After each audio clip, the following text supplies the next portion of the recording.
नमस्कार, मैं फिजा। स्वागत है आप सभी का 4PM न्यूज में। दोस्तों, ईरान कोई कसर नहीं छोड़ रहा ट्रंप को झूठा साबित करने में। पहले उसके सीजफायर वाले ऐलान को झूठा बताया, फिर इजराइल पर हमला करके ये साबित कर दिया कि ईरान डरने वालों में से नहीं है।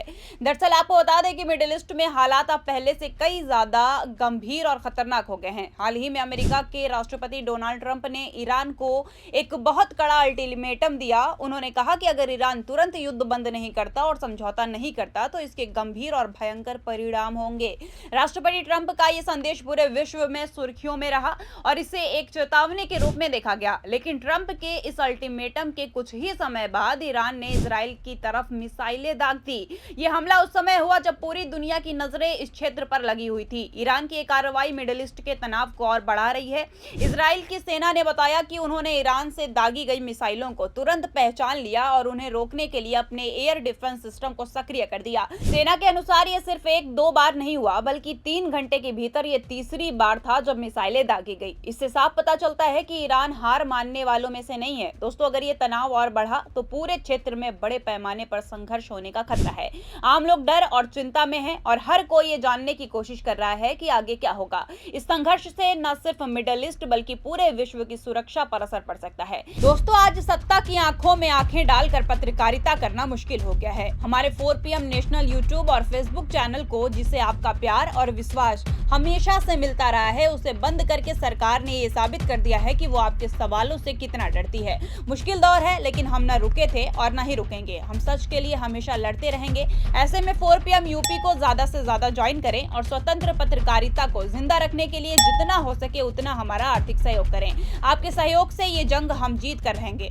दरअसल ये मामला तब शुरू हुआ जब अमेरिका के राष्ट्रपति डोनाल्ड ट्रंप ने हाल ही में अपने राष्ट्र के नाम भाषण में ईरान के लिए एक बहुत ही कड़ी चेतावनी दी। उन्होंने साफ कहा कि अगले 2 से 3 हफ्तों में ईरान को बहुत कुछ झेलना पड़ेगा। ट्रंप ने इसे एक तरह से स्टोन एज यानी कि पत्थर युग में लौटाने की चेतावनी बताया। साथ ही उन्होंने ये भी कहा कि अब तक जो तैयारी हमने की है वो पूरी होने के रास्ते पर है। बहुत जल्द हम ईरान पर बेहद कड़ी कार्रवाई करेंगे। अगले 2-3 हफ्तों में हम उन्हें उनके असली स्थान यानी कि स्टोन एज में वापस भेज देंगे। लेकिन दोस्तों, मैंने बार बार कहा है कि ट्रंप ये भूल जाते हैं कि जिस देश से वो पंगा ले रहे हैं वो कोई और नहीं बल्कि ईरान है और ईरान कभी भी अमेरिका के सामने नहीं झुकेगा। आपको बता दें कि डोनाल्ड ट्रंप ने हाल ही में कहा कि उनके उद्देश्य में कोई बदलाव नहीं हुआ है। हालांकि ईरान में हाल ही में राजनीतिक बदलाव हुआ क्योंकि वहां के एक बड़े नेता की मौत हो गई। ट्रंप ने यह साफ किया कि अमेरिका कभी सीधे तौर पर ईरान की सरकार बदलने का दावा नहीं करता था, लेकिन हालात की वजह से बदलाव अपने आप हो गया। उन्होंने चेतावनी भी दी कि अगर इस दौरान कोई समझौता नहीं हुआ तो अमेरिका ईरान के सभी बिजली उत्पादन केंद्रों पर एक साथ बहुत कड़ी कार्रवाई कर सकता है। ये बयान अमेरिका और ईरान के बीच बढ़ते तनाव का संकेत है। दरअसल अमेरिका और ईरान के बीच ये संघर्ष 28 फरवरी से शुरू हुआ। उसी दिन अमेरिका और इजराइल ने अचानक हवाई हमले किए। इनमें ईरान के सबसे बड़े नेता आयतुल्ला अली खामेनी की मौत हो गई।